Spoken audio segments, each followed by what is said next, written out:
नमस्कार दोस्तों, मैं हूं डेंजर स्टोरी और मैं लाया हूं आज आपके लिए एसएस ऑर्गन मेडान जहाज की कहानी। अगर अभी तक आपने हमारा चैनल सब्सक्राइब नहीं किया है तो प्लीज चैनल को सब्सक्राइब कर लें और इस कहानी के बारे में कमेंट बॉक्स में अपनी राय देना ना भूलें, जिससे हमें यह पता चलता है कि हम आपके लिए अच्छी कहानी ला पा रहे हैं या नहीं। तो आइए चलते हैं कहानी की तरफ। सुबह जब सूरज की रोशनी जमीन को छूती है तब वो रात के अंधेरे को दूर भगाती है। पृथ्वी के साथ इंसान के जीवन में भी उजाला लाती है, जैसा कि आज सेंट लूसी पोर्ट यानी बंदरगाह यानी वो स्थान जहां से नाव या स्टीमर वगैरह समुद्र यात्रा पर जाती है। सूरज की रोशनी जबरदस्त थी। पोर्ट पर एक छोटा सा लकड़ी का पुल बना है जिस पर बैठकर एक आदमी ने मछली फंसाने वाला कांटा पानी के अंदर डाल रखा है और इंतजार कर रहा है अपने स्वादिष्ट नाश्ते का। सिर पर हैट और जैकेट से ऐसा लग रहा था जैसे वो किसी जहाज का कप्तान हो जिस पर उसका नाम लिखा था मैकमिलन। अभी अपनी फिशिंग का मजा ले ही रहा था कि उसकी नजर पोर्ट से कुछ दूर खुले समुद्र में एक नाव पर गई। उस पर लिखा था एसएस औरंग मेडान। ये नाम पढ़कर उसका गला सूख गया, उसकी आंखें फैल गईं, उसके हाथ से फिशिंग रोड नीचे गिर गई। वो इतना घबराया हुआ था कि उसका शरीर ढेर सारे पसीने छोड़ रहा था। वो तुरंत उठा और उसने अपने कपड़े के अंदर से फोन निकाला और अपने से एक बड़े अधिकारी को फोन लगाया, पर घबराहट इतनी थी कि वो कुछ बोल ही नहीं पा रहा था। मैकमिलन फोन पर बोला, सर मैं मैकमिलन, सर मुझे वो दिखाई दिया। आज अधिकारी बोला, क्या दिखा तुम्हें? मैकमिलन बोला, सर मैंने अभी अभी सेंट लूसी पोर्ट से कुछ दूरी पर औरंग मेडान को देखा। अधिकारी लगभग चिल्लाते हुए बोला, तुम पागल हो गए क्या? वो शिप कैसे नजर आ सकती है? वो तो 1948 में डूब चुका है। ये नामुमकिन है। तुमने सुबह सुबह चढ़ा ली है क्या? मैकमिलन, नहीं सर, मैं सच कह रहा हूं, मैंने अभी अभी उसे अपनी आंखों के सामने देखा है। उसने पोर्ट के उस तरफ नजर दौड़ाकर देखा कि वो शिप अभी भी है या नहीं। वो अभी भी यही है और बहामास की ओर जा रही है, पर उसकी रफ्तार बहुत धीमे है। अधिकारी, अगर ये वही एसएस औरंग मेडान है जो 1948 की फरवरी या मार्च में डूब गया था तो ये किसी चमत्कार से कम नहीं है। अब भी वहां पहुंच रहा हूं, पर ध्यान रहे, अगर तुम्हारी बात गलत निकली तो तुम्हारी नौकरी गई। कुछ ही देर में अधिकारी सेंट लूसी पोर्ट पर पहुंच गए और जब वो भी उस लकड़ी के पुल पर पहुंचे तो दंग रह गए। शायद उन्होंने लाइफ में इससे ज्यादा चौंकाने वाली चीज नहीं दिखी होगी। ये था एसएस औरंग मेडान, जो उनसे कुछ ही मील की दूरी पर बड़े शान से तैर रहा था। अधिकारी की सांसें ऊपर नीचे होने लगी। उसने आश्चर्य से मैकमिलन की तरफ देखा, जैसे वो जानना चाहते हो कि क्या यह सच है, और मैकमिलन भी आश्चर्य से अधिकारी की तरफ देखकर मानो यही कह रहा हो कि हाँ सर, एसएस औरंग मेडान वापस आ गया है। अधिकारी ने मैकमिलन को एक बोट तैयार करने को कहा, पर मैकमिलन ने साफ मना कर दिया, क्योंकि मैकमिलन एसएस औरंग मेडान की कहानी जानता था। पर अधिकारी के समझाने पर बड़ी मुश्किल से तैयार हुआ। हालांकि मैं मैकमिलन जाना नहीं चाहता था, पर अपने बड़े अधिकारी के बात को टाल भी नहीं सकता था। वो अनमने ढंग से वहां से गया और एक बोट लेकर आया जिसमें एक साथी नाविक भी था।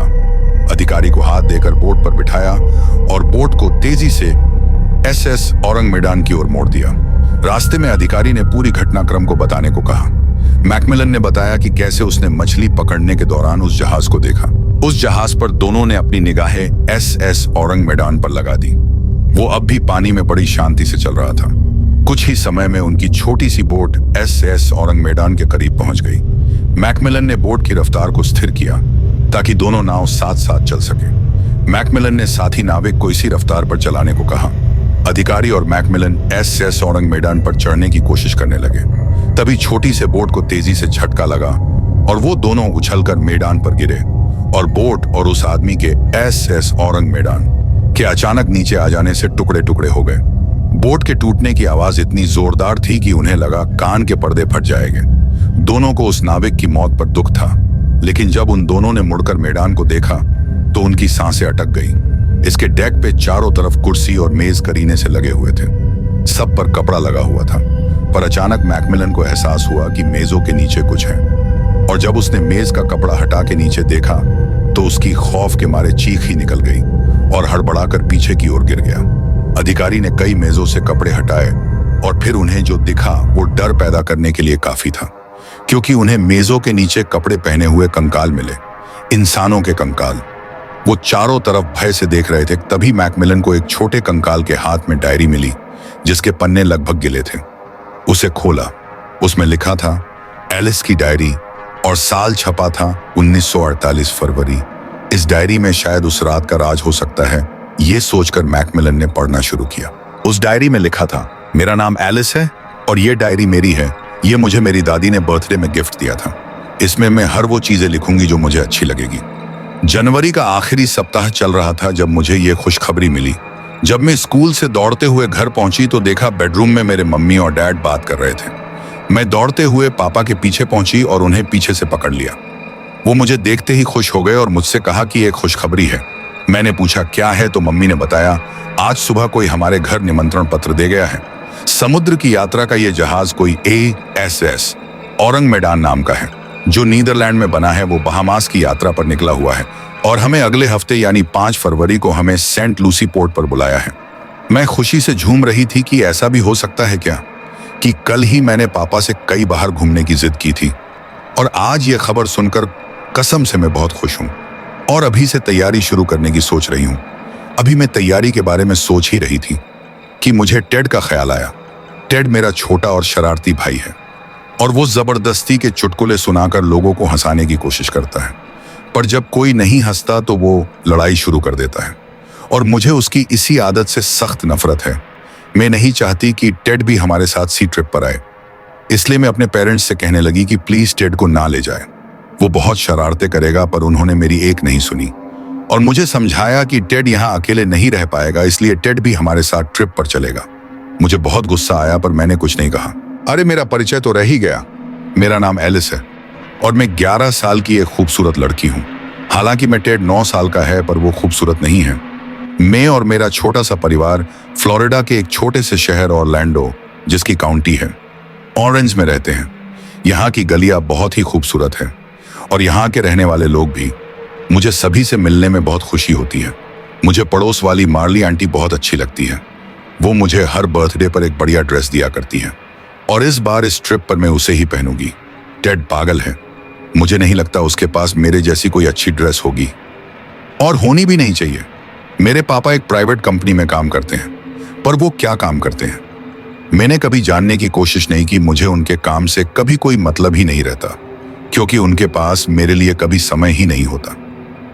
इसलिए मैं उनसे नाराज हो जाया करती थी और फिर मुझे मनाने के लिए ढेर सारी गिफ्ट लाया करते थे। मेरी मम्मी हाउसवाइफ है, इसका असली मतलब बाद में पता चला।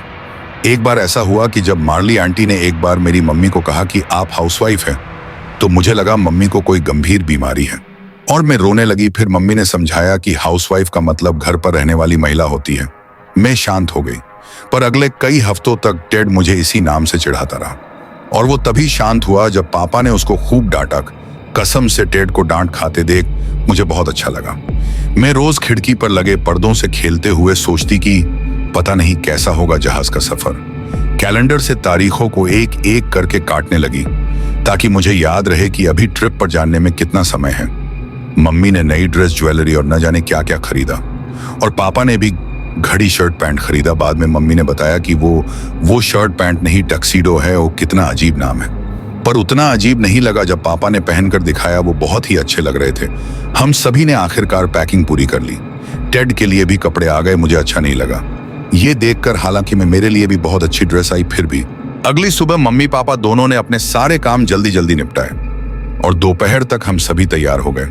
पापा टक्सीडो में बहुत अच्छे लग रहे थे और मम्मी ने भी लंबे गले वाला बड़ा सा महंगा गाउन पहना, उसके साथ एक बड़ा सा मोतियों का हार। मेरा छोटा भाई टेड भी अच्छे कपड़े पहनकर अच्छा दिखने लगा और मेरे लिए प्रिंसेस सिंड्रेला जैसी ड्रेस आई थी। फिर जब चलने का समय हुआ तो हम सभी जल्दी से टैक्सी में आके बैठे। मैं, टेड और मम्मी पीछे बैठे थे और पापा आगे। मैंने चलते वक्त अपनी डायरी को भी साथ ले लिया था ताकि जो भी वहां देखूं सब लिख लूं। बाद में जब स्कूल जाऊंगी तो अपने साथी सहेलियों को खूब जलाऊंगी। मैंने चलती गाड़ी से अपने घर को देखा और फिर आराम से यात्रा का आनंद लेने लगी।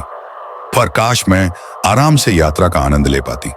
टेड इतने बुरे बुरे चुटकुले सुना रहा था कि दिल कर रहा था कि इसे अभी खिड़की से बाहर फेंक दूं।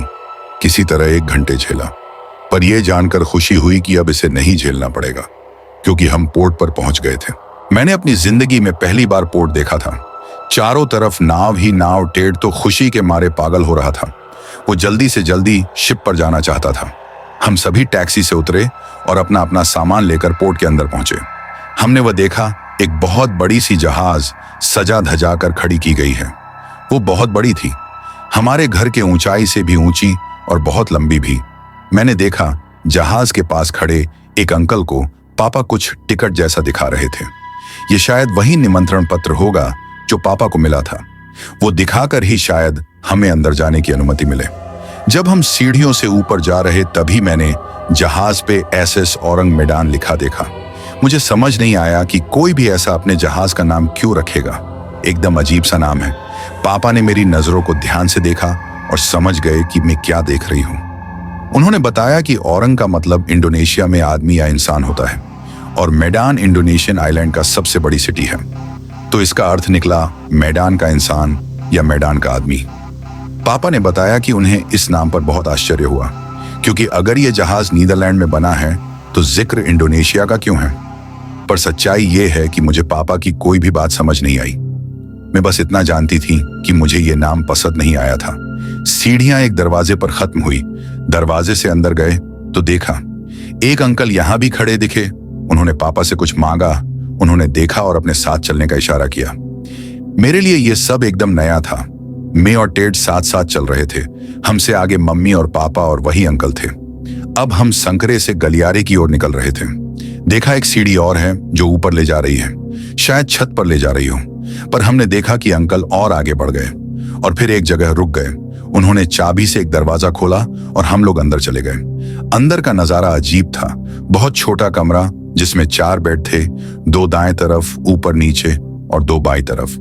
बीच में एक बड़ा सा मेज जिसके बगल में फोल्डिंग वाली 4 कुर्सी रखी थी, यानी ये खाने का टेबल था, और बेड सोने के लिए, और बाथरूम याद आते ही मेरा दिमाग खराब होने लगा, क्योंकि यही एक चीज थी जो मेटेड के साथ शेयर नहीं करना चाहती थी।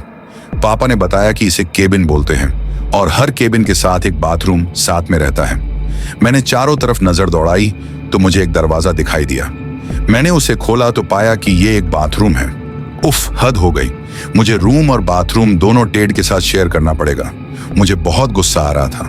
मुझे लग रहा था कि मैं वापस घर चली जाऊं। फिर ध्यान आया कि ना तो मेरे पास पैसे हैं और नहीं पता घर कैसे जाऊंगी। मैंने घर जाने का इरादा छोड़ा और अपने कपड़े बदलकर पापा के साथ केबिन से बाहर निकली और फिर जिस रास्ते आए थे उसी रास्ते वापस जाने लगे। हमें वहीं सीढ़ियां मिली छत पर जाने वाली। पापा सीढ़ियां चढ़कर ऊपर जाने लगे। मैं भी पीछे पीछे जाने लगी। मुझे लगा छत पर पापा क्यों जा रहे हैं, पर जब मैं छत पर पहुंची तब मुझे अपने सभी सवालों के जवाब मिल गए। दरअसल जिसे मैं छत समझ रही थी वो छत जैसा ही था, बस बहुत ज्यादा खुला हुआ था। ढेर सारी टेबल लगाई गई थी जिसे किसी महंगे कपड़े से ढका गया था। शायद गंदगी से बचाने के लिए मम्मी भी तो ऐसा ही करती हैं। सोफे को गंदा होने से बचाने के लिए उस पर पन्नी डाल देती है। यहां भी कुछ ऐसा ही होगा। मैं देख के दंग रह गई। चारों तरफ खूबसूरत लाइटें जल रही थी। कई अंकल काम कर रहे थे। पर अजीब बात है, सभी ने एक जैसी ड्रेस पहन रखी थी। पापा ने बताया उन्हें नाविक या सेलर कहते हैं और वो सभी एक कप्तान का हुक्म मानते हैं। कप्तान ही जहाज चलाता है और लोगों को सही सलामत उनके बताए गए स्थान पर पहुंचाता है। मेरे पल्ले इस बार भी कुछ खास नहीं पड़ा, सिवाय इसके कि कप्तान जहाज चलाता है। अभी मैं और पापा बात ही कर रहे थे कि एक नाविक अंकल आए और हमें नीचे जाने को कहा, क्योंकि उन्हें कम से कम 50 लोगों के लिए इस डेक को तैयार करना था। मुझे अंकल की बात सुनकर झटका लगा। मुझे लग रहा था कि सिर्फ हमें ही बुलाया गया है, पर अंकल कह रहे हैं कि लगभग 50 और लोगों को भी बुलाया गया है। मैं ईश्वर से प्रार्थना मांगने लगी कि उन 50 लोगों में कोई भी मेरा दोस्त ना हो। मैं और पापा नीचे आ गए और वापस केबिन में जाने लगे। तभी मुझे वही अंकल दिखे जो हमें हमारे केबिन तक छोड़ने आए थे। जब वो मेरे बगल से गुजरे तो पापा ने उनसे पूछ लिया कि ये जहाज कब तक चलेगा। तो अंकल ने कहा करीब 10 बजे तक, जब सभी मेहमान आ जाएंगे। रात के 10 बजे, अभी तो उसमें 2 घंटे हैं। हम तब तक क्या करेंगे। मैं और पापा अपने रूम में पहुंचे तो देखा कि टेड बाई तरफ की सबसे ऊपर वाली बेड पर कब्जा जमा चुका है। मैंने आवना देखा। ताव अपनी डायरी निकाली और दाएं तरफ की ऊपर वाली बेड पर कब्जा जमा लिया। अब टेड का उतरा हुआ मुंह देखने लायक था। वो सोच रहा था कि मैं उससे मिन्नतें करूंगी जगह छोड़ने को। मैं क्यों करूं उससे मिन्नतें। मैंने देखा पापा मम्मी को कुछ समझा रहे हैं। मैंने कनखियों से टेड की ओर देखा। वो अपनी छोटी सी कार से खेल रहा था। पर आज वो उतना खुश नहीं दिख रहा था जितना अक्सर खेलते वक्त रहता है। मैंने डायरी खोलकर आज के बारे में लिखना शुरू किया। जो जो देखा, जैसा जैसा याद आता जा रहा था, सब कागज पर उतार दिया। डायरी पर लिखते लिखते कब सो गई मुझे पता ही नहीं चला। मेरी नींद रात के वक्त तब खुली जब एक कान फाड़ू शोर हुआ। वो आवाज इतनी तेज थी कि लगा कहीं बम फटा हो। पापा मम्मी को बता रहे थे कि ये हॉर्न था जैसे गाड़ियों में होता है वैसा ही। इसका मतलब ये है कि ये जहाज चलने को तैयार है। अभी पापा की बात सुन ही रही थी कि एक झटका लगा और ऐसा लगा कि ये कमरा चल रहा है। मैं समझ गई कि जहाज चलने लगा है और अब ये बहामास पहुंचकर ही रुकेगा। अभी मैं ख्यालों में खोई हुई थी कि तभी किसी ने दरवाजे पर दस्तक दी। पापा ने दरवाजा खोला। वो एक सेलर अंकल थे। पापा से कुछ कहा और चले गए। पापा ने दरवाजा बंद कर दिया और मम्मी से कहने लगे कि हमें ऊपर बुलाया है, वहां कोई दावत चल रही है, बच्चों को जगा लो। दावत का नाम सुनते ही मेरी भूख और बढ़ गई। मैंने बगल में देखा, टेड भी सो रहा था। मैं तेजी से उठी और तैयार होने लगी। टेड को पापा ने जगा दिया, जबकि मैं सोच रही थी कि वो सोता ही रहे और मैं सब अच्छी चीजें छट कर जाऊं। आखिर टेड भी थोड़ी देर में तैयार हो गया। हम सभी नए कपड़े पहनकर रूम से बाहर निकले। पापा ने रूम को लॉक किया, फिर हम साथ में चलने लगे। चलते हुए हम सभी डेक पर जाने वाली सीढ़ियों तक पहुंचे और उस पर चढ़कर ऊपर जाने लगे। सबसे ज्यादा खुश मेरा भाई टेड हो रहा था। जब मैं डेक पर पहुंची तो ऐसा नजारा देखकर दंग रह गई। करीब 40-60 लोग आए हुए थे। कुछ लोग टेबल के पास लगी कुर्सी पर बैठे थे, कुछ लोग इधर उधर घूम रहे थे और कुछ बातें कर रहे थे। उन्हें देखकर मैं ये सोचकर घबराने लगी कहीं मेरा कोई दोस्त यहां ना आया हो। हालांकि मैं टेड को इन बातों से कोई फर्क नहीं पड़ता है। वो पापा का हाथ छोड़कर एक तरफ भाग गया। मम्मी आवाज देती रही थी कि इधर आ जाओ, पर वो गायब हो गया भीड़ में कहीं। पापा ने मम्मी से कहा कि चिंता मत करो, वो जहाज से उतरकर कहीं नहीं जा पाएगा। फिर सभी घूमने लगे, एक दूसरे से परिचय करने लगे।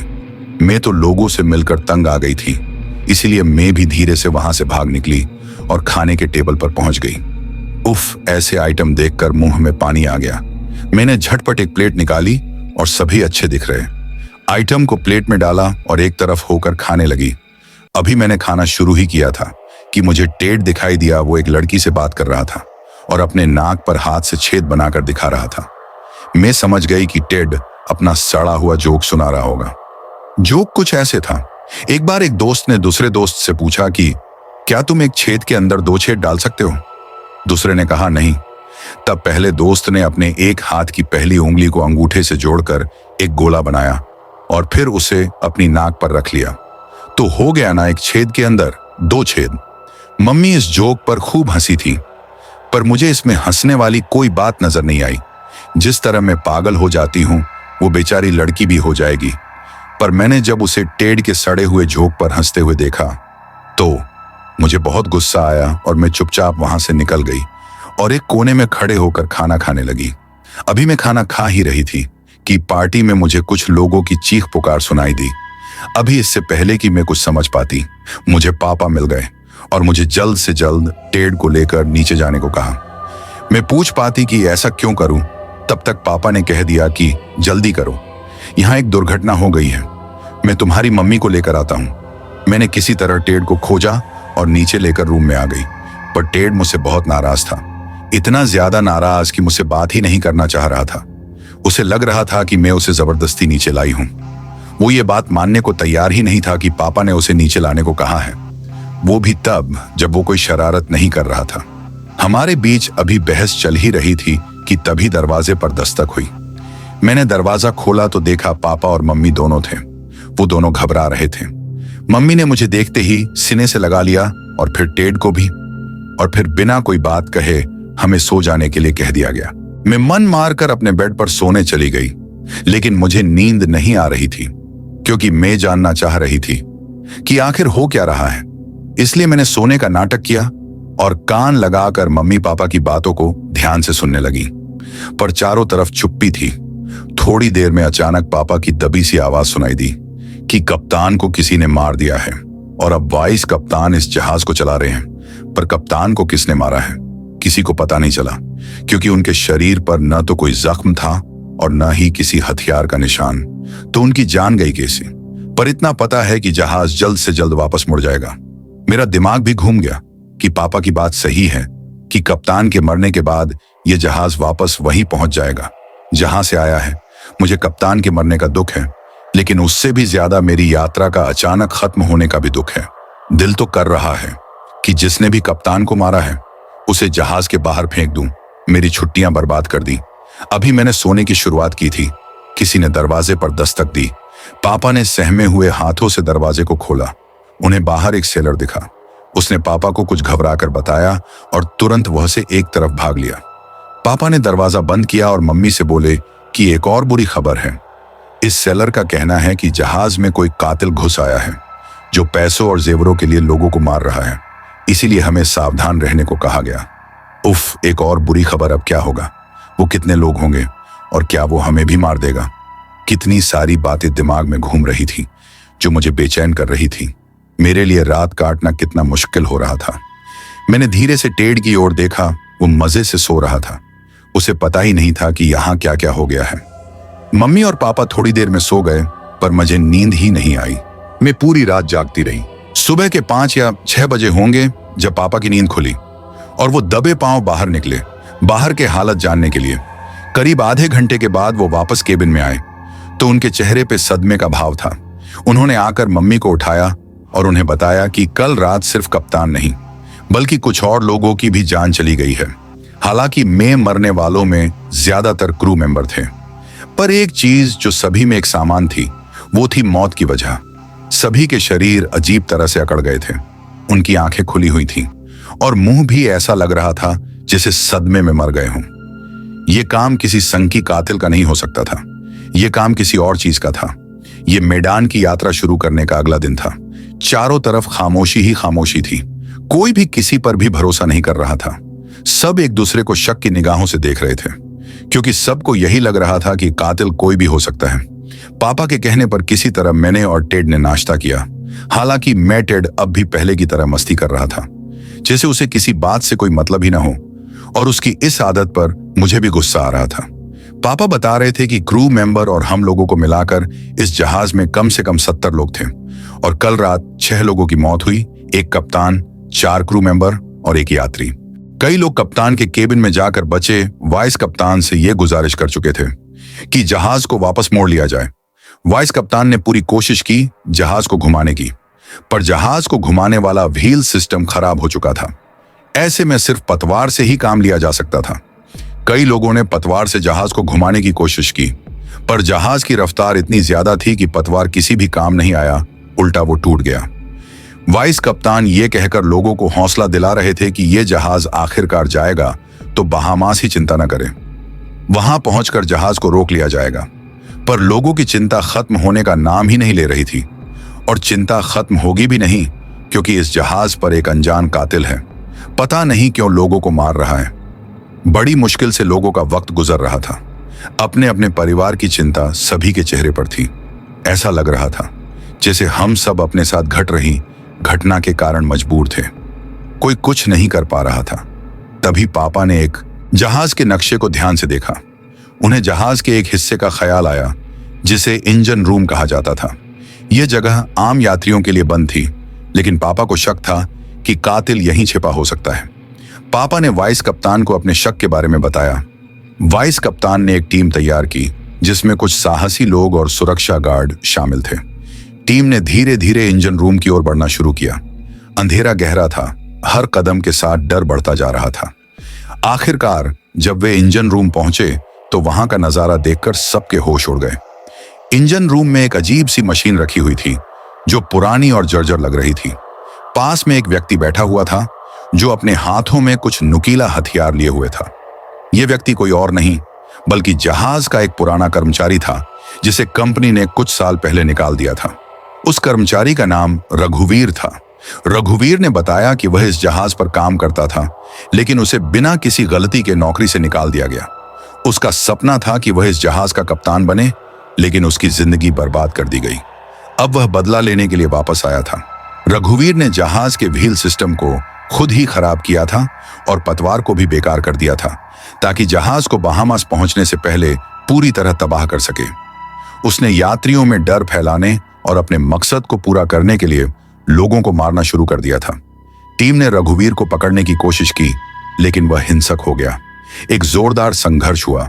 आखिरकार वाइस कप्तान ने सूझबूझ से काम लेते हुए रघुवीर को काबू में कर लिया। उसे रस्सियों से बांध दिया गया और इंजन रूम को सील कर दिया गया। रघुवीर के पकड़े जाने के बाद वाइस कप्तान ने इंजन रूम की मशीनों की मरम्मत करवाई। कुछ घंटों के प्रयास के बाद जहाज का व्हील सिस्टम फिर से काम करने लगा। जहाज को बहामास की ओर मोड़ दिया गया। लोगों ने राहत की सांस ली। हालांकि रघुवीर की हरकतों ने जहाज पर एक गहरा असर छोड़ा था। सबने मिलकर फैसला किया कि रघुवीर को बहामास पहुंचने के बाद कानून के हवाले कर दिया जाएगा। कुछ दिनों बाद जहाज बहामास पहुंच गया। पुलिस ने रघुवीर को अपनी हिरासत में ले लिया। यात्रियों ने जहाज से उतरकर अपने परिवार से मिलने के लिए भगवान का शुक्रिया अदा किया। यह सफर न सिर्फ डरावना था, बल्कि एक ऐसा सबक भी था कि किसी को भी उसके सपनों से जबरदस्ती दूर करना कितना घातक हो सकता है। इस कहानी ने सभी को यह सिखाया कि इंसान के अंदर का अंधकार उसे कातिल बना सकता है, लेकिन एकजुटता और हिम्मत से हर मुश्किल का हल निकाला जा सकता है।